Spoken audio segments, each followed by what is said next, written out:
पेट नरम होगा, दिमाग ठंडा होगा और हाथ पैर गर्म रहेंगे। शरीर अपने आप ही सारी बीमारियां ठीक करने लगेगा। केवल आयुर्वेद के इन उपायों को अपनी जिंदगी में अपनाना शुरू कर दो। वह उपाय कौन से हैं, वही हम आज एक रहस्यमय कहानी के माध्यम से जानेंगे। तो चलिए शुरुआत करते हैं। हिमालय की तलहटी में रहने वाले एक आर्षि की प्रसिद्धि दूर दूर तक फैली हुई थी, क्योंकि वह लोगों के मन की शक्ति, विश्वास की शक्ति और उनकी प्राण शक्ति के दम पर बड़ी से बड़ी बीमारियों को ठीक कर दिया करता था। उन्होंने आज तक किसी भी अवसर ही यह दवा का प्रयोग नहीं किया था। वो सिर्फ लोगों की सोच, उनके दिनचर्या और कुछ आदतों में बदलाव लाकर ही उनकी बीमारियों को जड़ से खत्म कर दिया करते थे। एक सुबह उन आर्षि के पास एक बीमार व्यक्ति आया और बोला, मुनिवर, मैंने बहुत सी चिकित्सकों के चक्कर काटे, उनकी बताई दवाओं का सेवन किया, लेकिन मुझे कोई खास आराम नहीं मिला। अब तो मैं उन चिकित्सकों और उनके दवाओं से परेशान हो चुका हूं। लेकिन मेरे एक मित्र ने मुझे बताया कि आप बिना किसी दवा की इच्छा के सिर्फ मन की शक्ति के बल पर लोगों के बीमारियों को ठीक कर देते हैं। तो क्या ऐसा सच में संभव है? क्या मैं भी आपके तरीके से ठीक हो सकता हूं? व्यक्ति की यह बात सुन आर्षि मुस्कुराए और बोले, दुनिया का सबसे बड़ा चिकित्सक हमारा दिमाग है। इस शरीर में मौजूद प्राण शक्ति बड़ी से बड़ी बीमारियों को जड़ से खत्म करने की क्षमता रखता है। बस जरूरत है तो इस शक्ति को पहचानने की, उसे उचित समय देने की और कुछ नियमों का पालन करने की। बीमार व्यक्ति ने कहा, मुनिवर, आप जो भी नियम बताएंगे मैं जरूर उनका पालन करूंगा। बस आप मुझे उन नियमों के बारे में बताइए। गुरु ने कहा, इंसान का दिमाग सृष्टि की सबसे अनोखी, जबरदस्त और अद्भुत रचना है। दिमाग का स्वैच्छिक सांसद तंत्र इंसान की उम्मीद, विश्वास और आस्था के दम पर बड़े से बड़े रोगों को जड़ से खत्म करने की क्षमता रखता है। इंसानी दिमाग अपने आप में दबाव का एक ऐसा चमत्कारी खजाना है, जहां इंसान के आस्था और विश्वास के बल पर ऐसे रसायन पैदा होते हैं जिसका असर दुनिया की किसी भी दवा से सैकड़ों हजारों गुना ज्यादा होता है। हम सभी में खुद को अनेकों रोगों से मुक्त करने का एक ऐसा जन्मजात चमत्कारिक तंत्र मौजूद है, जिसे कोई भी इंसान अपने विचारों और भावनाओं में बदलाव लाकर सक्रिय कर सकता है। जब हम अपने दिमाग को पूर्णतः विश्वास दिला देते हैं कि यह बीमारी ठीक हो सकती है, तो हमारे दिमाग से ऐसे रसायन निकलने शुरू हो जाते हैं कि शरीर के रोग बिना किसी दवाबर्शी के हिसाब के ठीक हो जाते हैं। मन की शक्ति के माध्यम से शरीर की प्राण शक्ति का उपयोग करके अपनी किसी भी बीमारी को ठीक करने के लिए तुम्हें इन 12 नियमों का पालन करना पड़ेगा। पहला, अटूट विश्वास कि तुम ठीक हो सकते हो। हम सबके शरीर में खुद की एक बुद्धिमत्ता होती है और यह बुद्धिमत्ता ही जीवन को चलाती है। यह बुद्धिमत्ता एक दिव्य शक्ति की तरह काम करती है, जिसके लिए हर बीमारी का इलाज संभव है।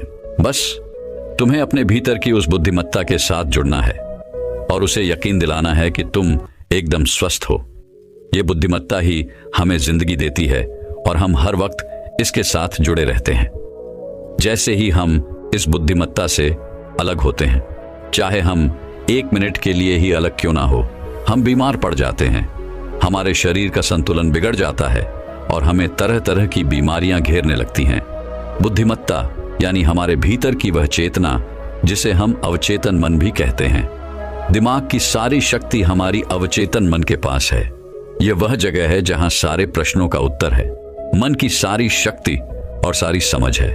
अगर तुमने अवचेतन मन की शक्ति का उपयोग करना सीख लिया, इसे अपने अनुसार चलाना सीख लिया, तो न केवल तुम अपनी बीमारी को ठीक कर सकते हो, बल्कि एक अच्छी सेहत का भी लाभ ले सकते हो और अपने जीवन को पूर्णता के साथ जी सकते हो।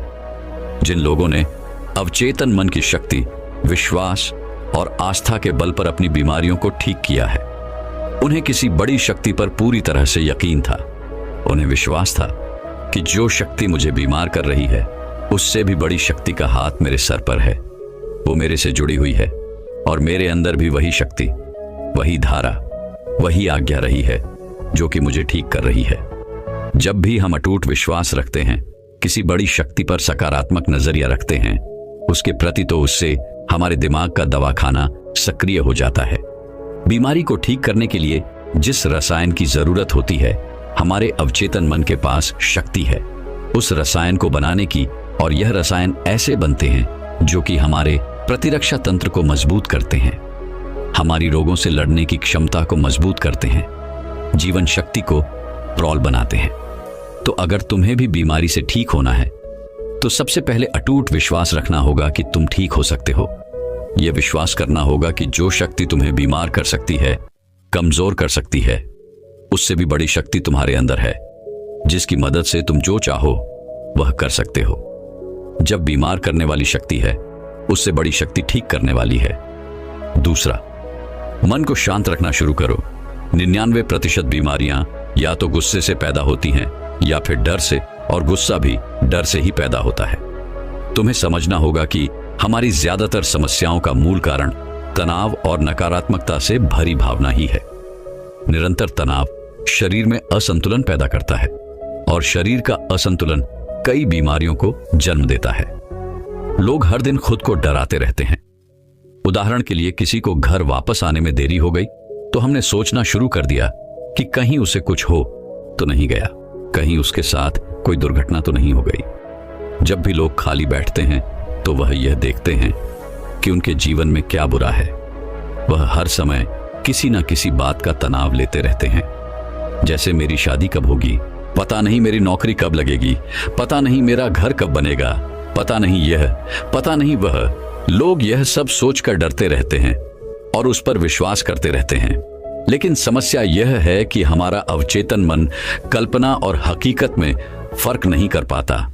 जब हम इस तरह की नकारात्मक कल्पनाएं करते हैं तो हमारा अवचेतन मन इन्हें सच मान बैठता है, और उसे लगने लगता है कि सच में एक अदृश्य तलवार उसके ऊपर लटक रही है, जो उसके स्वास्थ्य को, संबंधों को, जीवन को कभी भी बर्बाद कर सकती है।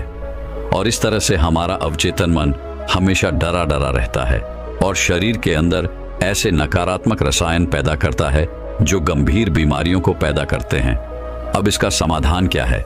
इसका समाधान है कि खुद के प्रति नकारात्मक कहानियां बनाना बंद करो और समस्या के समाधान पर काम करना शुरू करो। इसके अलावा एक बहुत ही प्रभावी तरीका है मन को शांत करने का, मन से सारी गंदगी बाहर निकालने का। इसे करने के लिए मन में जो भी नकारात्मक विचार, गुस्सा, डर, जलन, अतीत की बुरी घटनाएं जो तुम्हें परेशान करती हैं, ऐसे सभी विचारों को एक कागज पर लिख लो। लिखने के बाद ना तो उसे खुद पढ़ो और ना ही किसी से पढ़वाओ, बस उस कागज को आग में जला दो। इससे हमारे दिमाग को यह संदेश पहुंचता है कि मेरे अंदर से नकारात्मक विचार कागज पर निकले और अब वह जलकर खत्म हो गए। इससे तुम्हारा मन एक अविश्वसनीय शांति और खुशी महसूस करेगा, और एक खुश व शांत मन वाले शरीर में कोई बीमारी रह ही नहीं सकती। आर्शी ने कहा, तीसरी बात, लोगों को माफ करना सीखो। अगर तुम्हें ठीक होना है तो सबसे पहले यह ढूंढो कि तुम्हें किस किस को माफ करना है। हम तब तक खुद को आजाद नहीं कर सकते जब तक हम अपने दिमाग से दूसरों को आजाद नहीं करते। दूसरों को आजाद करके हम किसी और को नहीं बल्कि खुद को ही आजाद करते हैं, अपने मन को आजाद करते हैं, उसे शांत करते हैं। इसलिए माफ करो और आगे बढ़ जाओ। कब तक इस बोझ को लिए जीते रहोगे? एक घर था, उस घर में एक नियम था कि कोई भी कचरा बाहर नहीं फेंका जाएगा। फिर हुआ यह कि धीरे धीरे कचरा घर में भरने लगा, घर से बदबू आने लगी, वहां कीड़े मकोड़े पैदा होने लगे और लोग धीरे धीरे वहां बीमार पड़ने लगे। यह सिर्फ उस घर की कहानी नहीं है, यह हमारे दिमाग और शरीर की भी कहानी है।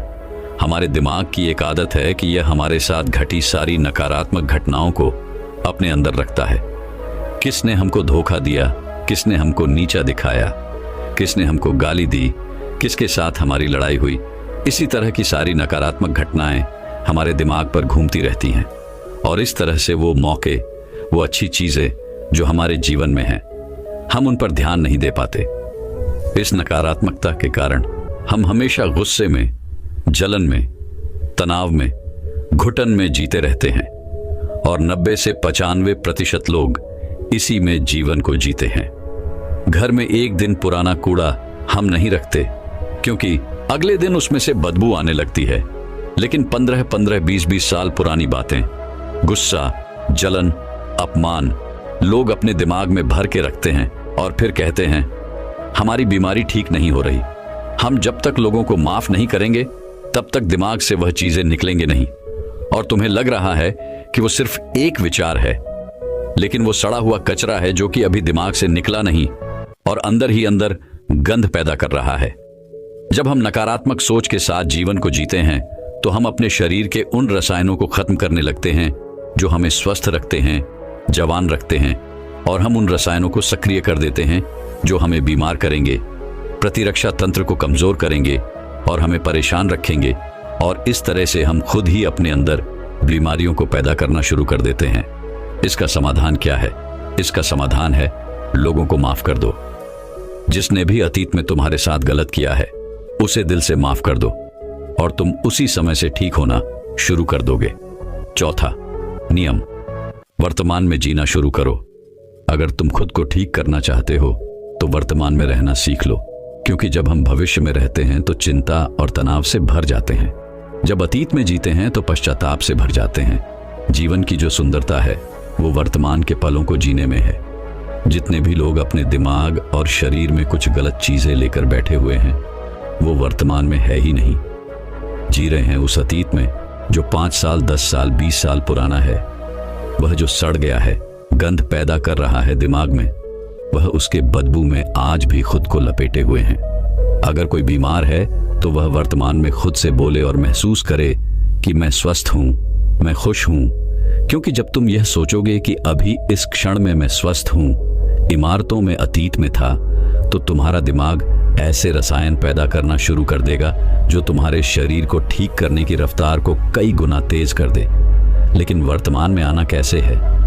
वर्तमान में आना है अपने साथी बनकर, शरीर के प्रति जागरूकता लाकर, आसपास क्या चीज पड़ी है, क्या घटित हो रहा है, उन सब पर ध्यान देकर। जब हम अपने आसपास के प्रति जागरूक होते हैं तो हमारे शरीर से तनाव कम होता है और हमारे सोचने की, समझने की शक्ति बढ़ती है।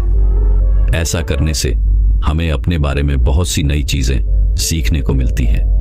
धीरे धीरे हमारे दिमाग को समझ आने लगता है कि हमें किन कारणों से तनाव पैदा होता है, और जब हमारा दिमाग ये समझ जाता है तो इससे हमारे अंदर बड़ा बदलाव आता है। हम नकारात्मक सोचना बंद कर देते हैं और हमें हर काम में सफलता मिलने लगती है, क्योंकि हमारे दिमाग को कल्पना और सच्चाई के बीच फर्क समझ नहीं आता। इसीलिए अगर तुम एक स्वस्थ व्यक्ति की कल्पना करोगे तो तुम्हारा दिमाग तुम्हें स्वस्थ करना शुरू कर देगा। 5वां नियम, खुद से प्रेम करना सीखो। सालों बीत जाते हैं लेकिन लोग अपने बारे में कभी खुद से बात ही नहीं करते। यह भी नहीं जान पाते कि उनका पसंदीदा खाना क्या है, उन्हें क्या अच्छा लगता है। वह अपने साथ समय बिताना ही भूल जाते हैं। अगर ठीक होना है तो खुद से प्रेम करना ही पड़ेगा, अपनी कीमत पहचाननी ही पड़ेगी। बहुत सी महिलाएं और पुरुष परिवार की जिम्मेदारी और भाग दौड़ के चक्कर में खुद को खो देते हैं। तुमने जिस दिन खुद को पा लिया उस दिन से सारी गलत चीजें तुम्हारे दिमाग और शरीर को छोड़कर भागने लगेंगी। तुमने जिस दिन खुद को पा लिया उस दिन से खुद की कीमत समझने लगोगे, और जिस इंसान ने खुद की कीमत समझ ली, यही तो खुद से प्यार करना है। 6वां नियम, सकारात्मक कल्पनाएं करो। हर दिन अपने दिन की शुरुआत इस सवाल से करो कि आज के दिन मैं खुद को पहले से बेहतर कैसे बना सकता हूं। ज्यादातर लोग सुबह उठने के बाद केवल अपनी परेशानियों के बारे में सोचते हैं, और अधिकतर परेशानियां उनके भूतकाल यानी अतीत की यादें होती हैं। जैसे ही वो अपने परेशानियों के बारे में सोचते हैं, वो बीते हुए कल के बारे में सोचने लगते हैं। हर एक परेशानी के साथ एक भावना जुड़ी होती है, और अपने भूतकाल के बारे में सोचने से ही वो लोग उदास हो जाते हैं और खुद को अयोग्य मानने लगते हैं। तुम्हें अगले 7 दिनों तक सुबह उठने के बाद अपने दिन की शुरुआत सकारात्मक विचार के साथ करनी है। सुबह उठते ही सोचो कि आज के दिन मैं खुद का सर्वश्रेष्ठ संस्करण कैसे बन सकता हूं। निर्णय लो कि आज का दिन मैं खुशी के साथ बिताऊंगा। तुम्हें अपना हर दिन सकारात्मकता और उमंग से भरी भावनाओं के साथ शुरू करना चाहिए। हमारी शारीरिक अवस्था हमारी मानसिक अवस्था से सीधी जुड़ी होती है, तो जब हम बेहतरीन मानसिक अवस्था के साथ अपने दिन की शुरुआत करते हैं तो ये हमारे शरीर के लिए भी अच्छा होता है। खुद की ऐसी छवि बनाओ जिसमें तुम पूरी तरह से स्वस्थ हो।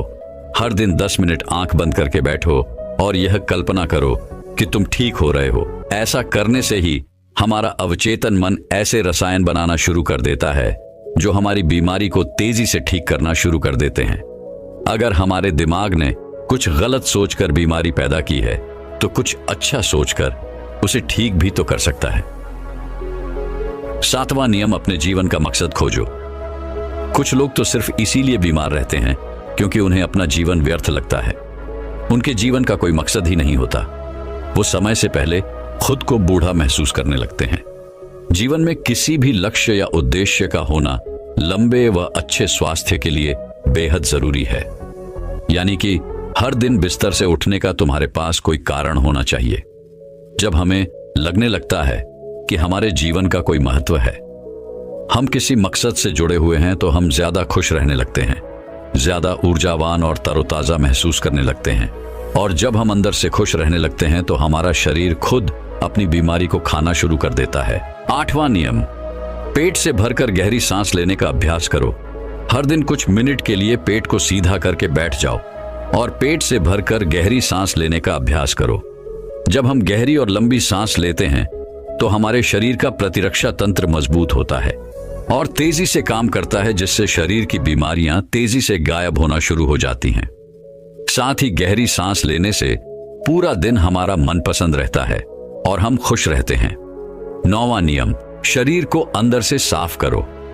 भोजन को पूरी तरह से पचने में लगभग 6 से 18 घंटे के बीच का समय लगता है और मांसाहार को पचने में तो कई बार 24 घंटे भी कम पड़ जाते हैं। लेकिन लोग हर कुछ घंटे में भोजन ग्रहण करते रहते हैं, जिससे पुराना भोजन ठीक से पच नहीं पाता और नया आ जाता है।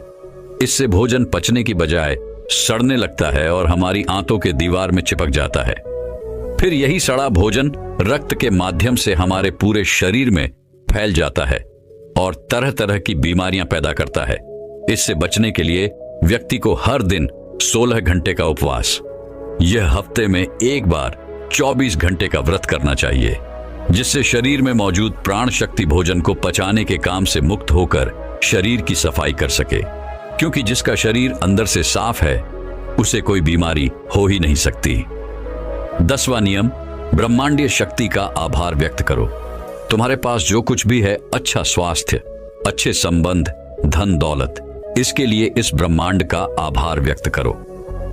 ब्रह्मांड और लोगों के प्रति आभारी रहने से हम अंदर से परिपूर्ण महसूस करते हैं, कुछ और संतुष्ट रहते हैं। आभार व्यक्त करना हमें अंदर से बदल कर रख देता है। यह इंसान के शरीर और मन के लिए दवा की तरह काम करता है। एक आशावादी और आभारी व्यक्ति के बीमार होने की संभावना दूसरों की तुलना में बहुत कम होती है और अगर वो किसी कारणवश बीमार हो भी जाता है तो उसके ठीक होने की रफ्तार बहुत तेज होती है।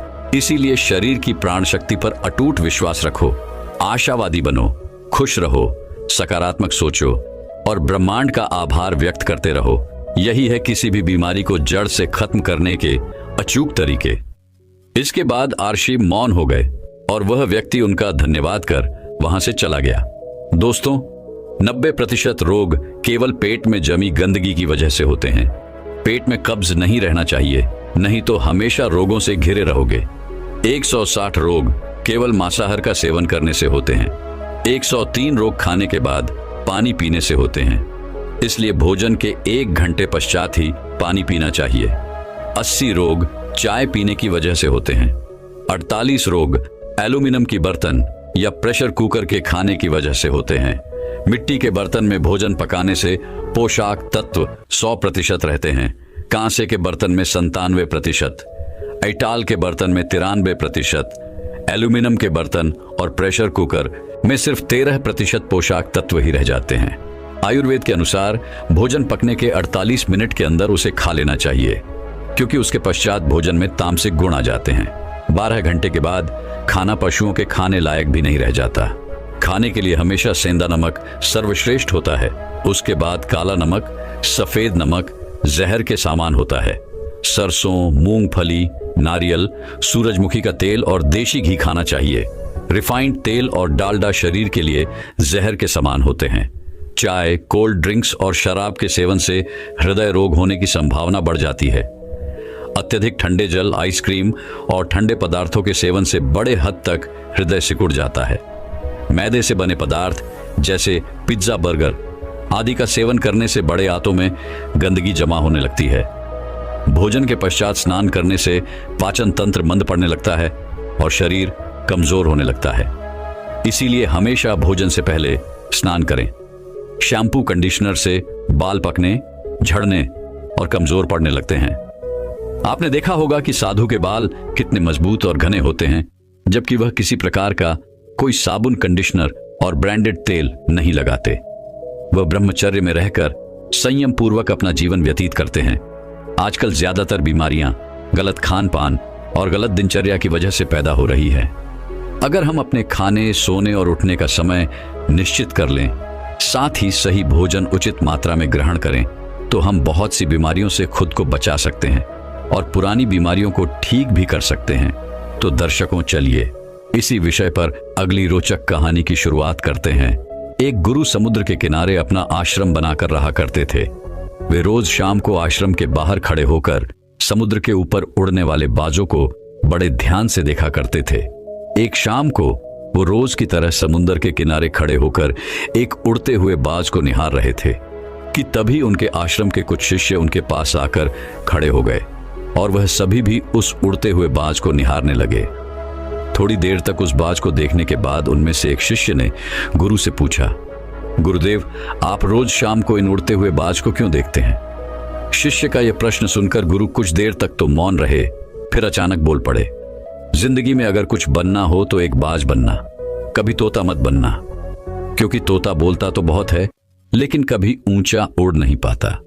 लेकिन एक बाज जो कि हर समय शांत रहता है पर आकाश को भी चिढ़ने का सामर्थ्य उसके अंदर होता है। गुरु ने आगे कहा, आज मैं तुम्हें बाज के जीवन से 8 ऐसी बातें बताऊंगा जो कि हर इंसान को बाज से सीखनी चाहिए। जीवन की बहुत बड़ी सीख छुपी है इन 8 बातों में। पहली सीख, एकाग्रता।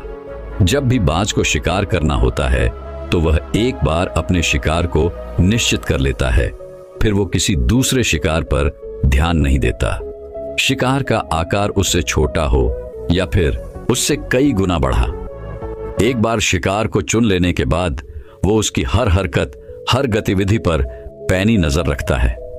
यदि मछली का शिकार करना होता है तो वो समुद्र की हर मछली को अपना शिकार नहीं बनाता, बल्कि उसमें तैर रही किसी एक मछली को ही अपना शिकार बनाता है। फिर वो उसकी हर एक गतिविधि पर नजर बनाए रखता है कि वो कब सतह पर आती हैं और कितनी देर तक वहां रहती हैं, कि कितनी देर बाद वो पानी से ऊपर छलांग लगाती हैं। वो हर एक चीज जो शिकार करने के उसके काम को आसान कर सके, वो उसका बड़ी ही सावधानी से निरीक्षण करता रहता है। तो इससे हमें सीखना चाहिए कि 10 अलग अलग लक्ष्यों में अपनी ऊर्जा बर्बाद करने की बजाय हमें किसी एक लक्ष्य में पूरी एकाग्रता के साथ ध्यान देना चाहिए और जितना हो सके उस लक्ष्य के बारे में सीखें, जानें, वह पढ़े और साथ ही इस चीज का भी अवलोकन करें कि उस लक्ष्य को पाने में क्या क्या चुनौतियां आने वाली हैं और हमें कैसे उन चुनौतियों को आसान बनाना है। ये सब बातें हमें जान लेनी चाहिए। दूसरी सीख, बाज हमेशा सबसे ऊपर और अकेला उड़ता है। बाज कभी भी किसी चिड़िया या छोटे पक्षियों के साथ नहीं उड़ता। बाज या तो बाज के साथ उड़ता है या फिर अकेला उड़ता है।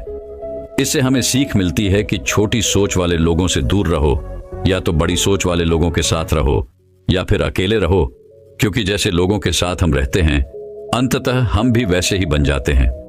इसीलिए हमेशा अच्छे लोगों का साथ चुनो, नहीं तो फिर अकेले रहो, क्योंकि यही वो समय होता है जब हम खुद को अच्छे से जान पाते हैं। तीसरी सीख, अपनी सीमाओं से ऊपर उठो। जब जब मौसम खराब होता है, जब जब बारिश, आंधी या तूफान आता है, हर एक पक्षी अपने घोंसले की तरफ भागता है, खुद को छुपाने की जगह ढूंढता है, लेकिन बाज ऐसा कुछ भी नहीं करता। वो खुद की सीमाओं को तोड़कर बादलों से भी ऊपर उड़ने का प्रयास करता है। हवाएं उसे थपेड़ा मारती है, पंख उसके भारी हो जाते हैं, पानी और धूल की वजह से उसे कुछ दिखाई नहीं देता, लेकिन वो फिर भी आसमान की तरफ उड़ता रहता है और अंततः बादलों से भी ऊपर निकल जाता है और वहां तब तक उड़ता रहता है जब तक मौसम ठीक नहीं हो जाता। बाज अपनी सीमाओं को सिर्फ इसीलिए तोड़ पाता है क्योंकि वो समस्या के आने पर उसे घबराता नहीं, उससे डर कर बचने का प्रयास नहीं करता, बल्कि एक सकारात्मक नजरिए के साथ उसका सामना करता है। इससे हमें सीख मिलती है कि जीवन में जब भी समस्याएं आएं तो उससे भागो मत, उनसे बचने का प्रयास मत करो, बल्कि समस्या की आंखों में आंखें डालकर तब तक उसका सामना करो जब तक कि वो समस्या पूरी तरह से समाप्त ना हो जाए। और ऐसा केवल तभी संभव है जब व्यक्ति सकारात्मक सोच, सकारात्मक नजरिए के साथ समस्याओं को देखें। गुरु ने आगे कहा, चौथी सीख, अपने आराम से बाहर निकलो। बाज कभी भी अपने घोंसले में घास के कोमल तिनके नहीं रखता, और जो तिनके कोमल होते जाते हैं उन्हें निकालकर फेंकता रहता है। वह ऐसा इसीलिए करता है ताकि उसके अंदर अपने घोंसले से बाहर निकलकर शिकार करने का जुनून चढ़ा रहे और उसके बच्चे आलसी न बने। वो लगातार घोंसले से निकलकर उड़ने का प्रयास करता है और जल्द से जल्द अपनी सुरक्षा खुद करना सीख जाता है। लेकिन दूसरी तरफ हम इंसान हैं जो बड़े बड़े लक्ष्य तो हासिल करना चाहते हैं, लेकिन साथ ही अपना आराम भी नहीं छोड़ना चाहते। हम हर दिन पूरी जद्दोजहद करते हैं अपने घर को, अपने कमरे को, अपने जीवन को और भी आरामदायक चीजों से भरने के लिए। हम हर वो काम करते हैं जिससे हमारा जीवन और भी आरामदायक हो सके। हम आराम को बहुत अहमियत देते हैं। तो बाज के जीवन की इस घटना से हमें सीख मिलती है कि अपने आराम को छोड़ो, क्योंकि जहां आराम है वहां विकास नहीं है। अपने आप को हर दिन थोड़े मुश्किल समय से गुजरने दो, क्योंकि यही चीज हमें मजबूर और जीवन में आगे बढ़ाती है। पांचवी सीख, निडरता। बाज कभी भी अपने शिकार का आकार या उसकी ताकत देखकर घबराता नहीं है और ना ही कभी उसके सामने हार मानता। वह अपनी आखिरी सांस तक उसे टक्कर देता है और उसे अपना शिकार बनाने की कोशिश करता है। इससे सीख मिलती है कि चाहे समस्या कितनी ही बड़ी, कितनी ही विशाल क्यों ना हो, उसके सामने हार मत मानो, उसका सामना करो। दुनिया के सबसे सफल लोग सबसे निडर व्यक्ति भी होते हैं। वह कभी समस्याओं से डरते नहीं, बल्कि डटकर उनका सामना करते हैं। छठी सीख, बाज कभी भी मरे हुए शिकार को नहीं खाता, वह हमेशा जिंदा शिकार करता है। इससे हमें सीख मिलती है कि हमें कभी भी अपने बीते हुए कल में नहीं जीना चाहिए। अपनी पुरानी सफलताओं या असफलताओं को अपने मन में लेकर नहीं घूमना चाहिए। हमारा जो अतीत है वह मर चुका है, अब वह कभी लौटकर नहीं आने वाला। इसलिए अपने उन मरे हुए, सड़े हुए अतीत के विचारों पर ध्यान मत दो और अपनी आने वाली ताजी जिंदगी पर ध्यान लगाओ। अपने अतीत की पुरानी यादों को जो तुम्हें तंग करती है, उन्हें वहीं रहने दो जहां की वह हैं। अतीत की जगह अतीत में है, उसे वर्तमान में मत लाओ, क्योंकि अगर एक बार तुम्हारा अतीत तुम्हारे वर्तमान में आ गया तो फिर तुम्हारा अतीत तुम्हें वर्तमान में कभी नहीं रहने देगा। तुम्हारे अतीत में तुम्हारे साथ चाहे कितना ही बुरा क्यों ना हुआ हो, वह अब मर चुका है। तो उस बाज की तरह बनो जो मरी हुई चीजों को कभी नहीं खाता। साथ में अकेले आगे बढ़ने का साहस हमें बाज से सीखना चाहिए। बाज हमेशा अकेला शिकार करता है। शायद उसे भी पता है कि भीड़ हौसला तो देती है, मगर हमारा साहस छीन लेती है। जो अकेले अपने लक्ष्य के लिए निकल पड़ता है, उससे बढ़कर शायद ही किसी और का हौसला होता है। बाज ना तो कभी किसी दूसरे बाज से सहायता लेता है और ना ही कभी किसी की सहायता करता है, अपने बच्चे की भी नहीं। जंगल के राजा शेर को भी झुंड बनाकर शिकार करते हुए देखा जा सकता है, लेकिन बाज में यही कारण है कि उसमें इतना साहस होता है कि वह जल, थल और नभ सभी जगहों पर शिकार करके अपना परचम लहरा सकता है। तो इससे यह सीख मिलती है कि कभी भी अपने लक्ष्य की प्राप्ति के लिए अकेले चलने से डरो मत। अगर बुद्ध अकेले आगे बढ़ने से डर गए होते तो आज दुनिया को ध्यान और शांति का पाठ कौन सिखाता। आठवीं और सबसे महत्वपूर्ण सीख, दर्द से भागो मत। बाज की उम्र लगभग 70 साल होती है, लेकिन 40 साल में ही उसका शरीर बूढ़ा हो जाता है।